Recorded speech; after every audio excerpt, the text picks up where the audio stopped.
when animals or things become extinct, what that means is that form factor is no longer useful for the consciousness inside of it to continue to evolve. I want to make sure you know I am doing a class on how to manifest and put yourself on the highest timeline possible. Click on the link below, and I'll see you on the other side.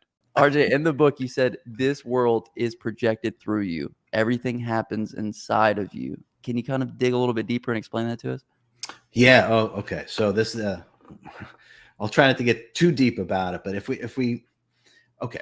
So seeing happens inside of you, right? Touch is happening inside of you. Smell, everything is happening inside. So everything is happening inside. The life force is in and projected outwardly. Everything is happening within us. And this is a fact. It's an illusion that anything is outside of your consciousness. How can you experience anything outside of your consciousness? How is that even possible? It's not. Nothing is outside. Everything is happening within. And the challenge is the illusion that it's happening out there. Nothing is happening out there. I would even say there is no out there. There's only here and now. So when we work going within, we're waking up. When we work trying to change things that are in our physical perception, you have to change the one who's looking at those things in order for those things that you're looking at to change, right? So everything is always an inside job. It's literally projected. It's happening within and projected outwardly. And that's why all shifts that we make are first an inward shift. And then the outside world then reflects that inner shift. It's very simple, but it literally is happening. It's all a dream within our consciousness. It literally is a dream within our consciousness. And the most important thing to realize about a dream is that all you have to do is wake up in the dream and you'll realize that you can do anything. That was beautiful, RJ. Yeah, it's just hard. Like when you conceptualize and you're like, how is, when you're attached to personhood, right? And you're like attached to the ego mind, you think everything is without whenever everything is within. It's beautiful. I love that. And separateness to oneness will probably bring us closer to really not only just understanding it, but embodying it as well. In the book, RJ, you said the oneness has temporary individuality, but that individuality contains everything. So kind of along the same lines, right? Like everything is within. Yes. So, okay. So let's go, since you brought it up, let's go to the peanut butter cookie dough analogy. Let's do it. Yeah. Okay. Okay. So, and this is one of my favorite things to make. Okay. So you make the batter, right? You get the peanut butter, you got the flour, you got the chocolate, everything, right? Nuts you put in there as well. Okay. And you got this big bowl of cookie dough. Then you get your cookie sheet. First, you start eating the cookie dough raw, right? Okay. But you got this big bowl of cookie dough, and then you get your cookie sheet. So you start taking dollops of the cookie dough and putting it on the cookie sheet, right? Okay.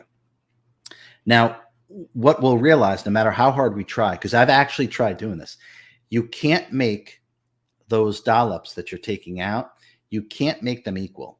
Now, you can make them close, but you can't make them the exact same. Some are going to have more peanut butter. Some are going to have more chocolate. Some are going to have more nuts, etc. Some are going to be a little taller, a little rounder, a little more square, etc., etc. Okay. Now, through that temporary individualization, each one of these cookie doughs, I used to imagine that these dollops would actually eventually become self-aware. They would realize that they are this thing temporarily, and then they would immediately start to compare.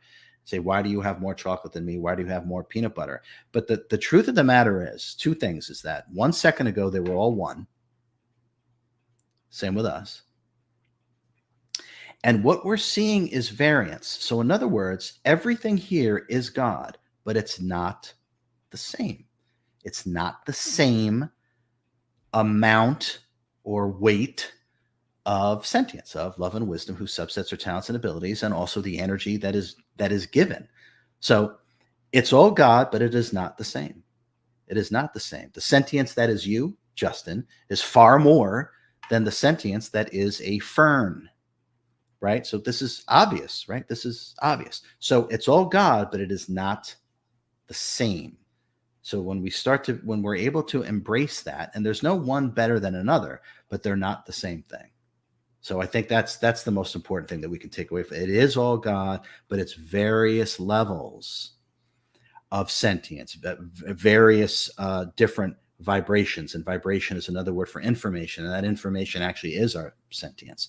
And then the amount of energy that we are given is always in direct proportion to the amount of sentience. So the more sentient something is, the more energy it is given, the more powerful that thing is. And if we kind of look at like rocks and minerals, right? They're inert, right? That's because the level of sentience or consciousness, I wouldn't even say that they're sentient yet. The level of consciousness, right, is far less in a rock or a mineral. And that's shown in that they're not given any energy to quote unquote move themselves or animate themselves because they haven't learned how to evolve themselves through creativity. And once consciousness learns how to evolve itself through creativity, that's how sentience or sentient self-aware. And these are the different levels that God decided to create and learn about itself by utilizing all these different levels. But it's all God, but not the same. So RJ, is everything in like a perpetual cycle of leveling up then with regards to consciousness and then sentience and then? Yeah, I mean, the only mandate that actually exists is to know thyself and all thy infinite potential. That is the only true mandate of existence itself. Because existence, my understanding is that existence knows less than 1/1000th of 1% of what it actually is. So it's almost nothing. Consciousness or existence itself is just beginning to understand itself. And so, yeah, so there's the cycle of the mandate to keep, I mean, that's what self-realization is, right? To realize the self, right? It's the same thing. Know thyself and all thy infinite potential. So this cyclical nature, it can never really end. It can never really end. And then the question becomes, did it ever really begin in that sense? Has it always been going on? And I would say it has always been going on, but almost at a dormant stage, though. But there was something happening, but it wasn't until existence became self-aware that it could start doing something about understanding itself. But we've just begun this. Now, things like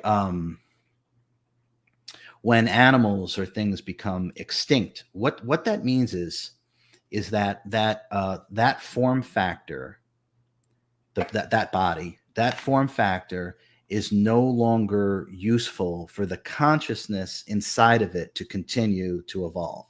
So in other words, the consciousness or the sentience inside it has reached a max potential in terms of what it can evolve into while still utilizing that suit. Now, the consciousness that's inside animals that become extinct, the consciousness is going to keep going and keep evolving, and it'll eventually end up projecting itself into some other suit if it's going to keep incarnating within the physical universe, the low frequencies of the physical universe. But it's the suit itself is no longer lending itself. It's no longer useful to the consciousness inside of it understanding more about itself. And that's really why we have things like extinction.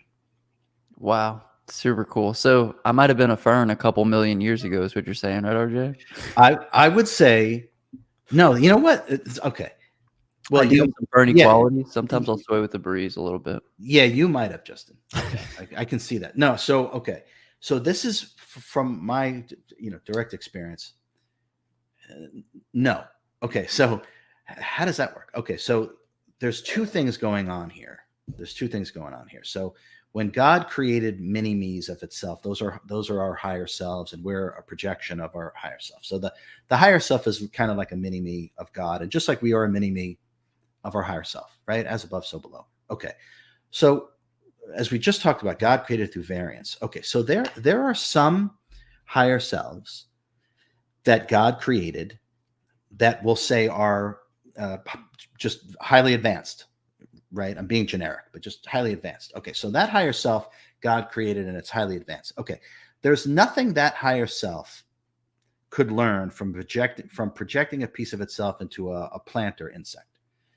it's too evolved, right? So it's like a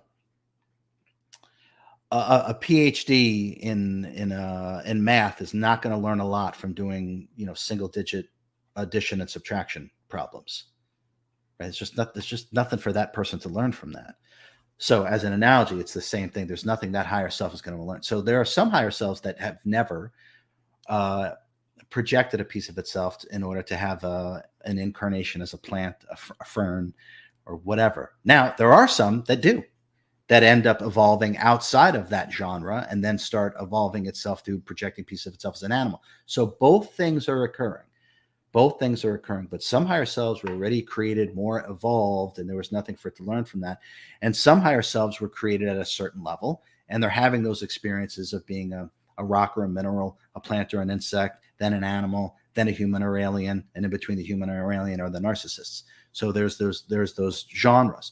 So many of them are on that cycle of doing that. Now, these other higher selves are still on a cycle of their own evolution, but they were created from the beginning point to advance to learn anything from incarnating as a fern. Wow. I was certainly not a fern. I'm much smarter than that and more evolved. I'm just kidding.